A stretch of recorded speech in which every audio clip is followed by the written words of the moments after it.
Now we are into a new cycle with two revolutions, 4 years after the last one, and during the time of elections for the president. My talk will be about these 4 years and probably the 4 years after. To talk about the 4 years, let me say that there are three major stories about these 4 years. The first story, I will call it the New Egypt story. The second one is the Republic of Fear story. And the third one is the Rabaa story. You might detect that the first one, the New Egypt story, is the State of Egypt story. It's coming from the roots of Egyptian nationalism and the armed forces of Egypt. Notice here, and I am now into the New Egypt story, that the army was called twice. The key words for the story, anyone will make a content analysis of the story, will find three words: security, stability, development. The challenges are terrorism and underdevelopment. The goal is high growth rate of 7 to 8%, to overcome population increase and participate in the global race of competition among nations. Also, taking tough decisions of floating the currency, taking subsidies off the table, moving from the river to the sea, massive economic projects being guided by the IMF, and the result is almost all macroeconomic indicators are positive.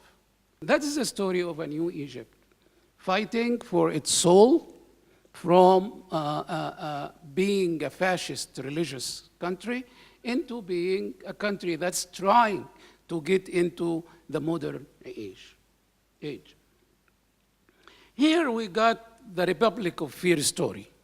The Republic of Fear story is coming basically from Egyptian liberals and seconded by European and American liberals. And their representatives inside Egypt are human rights organizations. Egypt, I have to put things in perspective, got about 47,000 associations and groups and what's so-called civil society organizations. The human rights organizations, are all about 25 organizations. But they are highly amplified. For them, here, it is another military rule doomed to failure. Here, there is a school among here, our sub-school is, just Mubarak's regime is coming back to power. Another sub one, it is just the military, al-Askar, or Hukm al-Askar. Big in the social network, Western media, but very marginal at home. So actually, their harvest was very meager. And until now, we don't have a comprehensive and detailed national program outside of complaints and description of the regime as Orwellian society, as the worst suppression of security we have faced, even surpassing the Mubarak era. We can find all the vocabulary that's related to a very suppressed and oppressed society, intellectuals. And then we come into the third story, the Rabaa story, which is a Muslim Brothers story. Here, the Muslim Brothers got a whole theory of, first, their own, in which their politics is all about that this country is a Muslim country.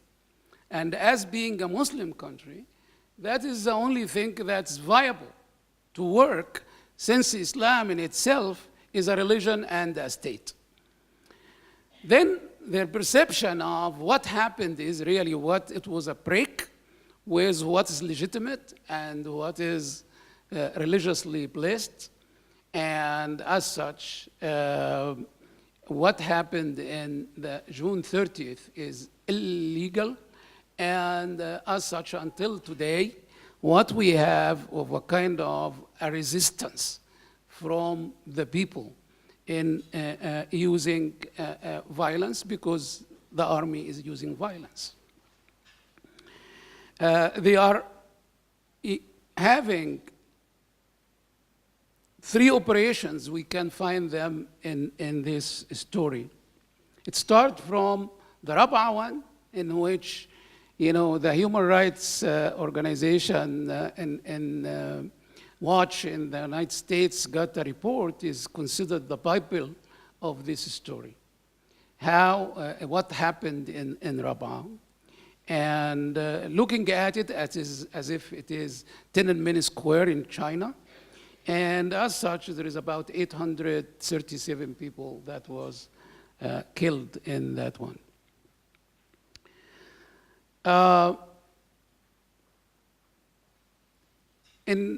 The propaganda machine of this story is that the army is the enemy and all what it says are fake. And its accomplishments are not credible.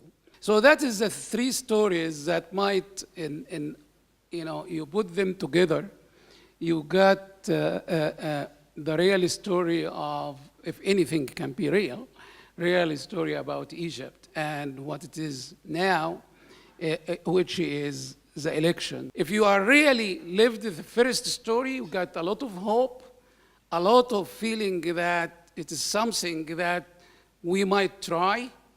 There is a beginning after all, and there are numbers for it. Or you think that that's squashing the freedom of the Egyptian people, which they came out in January calling for it. I think the biggest dilemma now for, President Sisi will win. I mean, I'm not saying any news. I mean, people might look at how much people will attend. Will it be big? Will it be small? I don't think it will exceed what happened last time. And it is understandable, actually, if we have about 30% of those eligible for voting, that will be a score, because the competition almost non-existent. And also because of, Egyptians are not good at good voting. I mean, it happened only twice when Egyptians exceeded 50%. One in 1950, when they brought the left back, but all the elections since 1924, in which modern age, were on the 30% to 40%. I don't think we will reach that number, nor the number of the president last time, which was 47%. I don't think that will be, taken over. However, I guess there is an understanding now that you make your choice, about the stories. But if you took the first story, there is a realization that the absence of politics is making a difference. It is making a difference inside the country, and it's making a difference outside the country. Outside the country, it, but inside the country, there is that kind of look, what will happen exactly? Are we going to have another term and that's it? Or will be more terms? Do we have, American-style democracy in which, after the American Revolution and the chaos that happened after the Revolution, they choose a man with a name called George Washington twice in a complete consensual kind of voting. There wasn't any competition.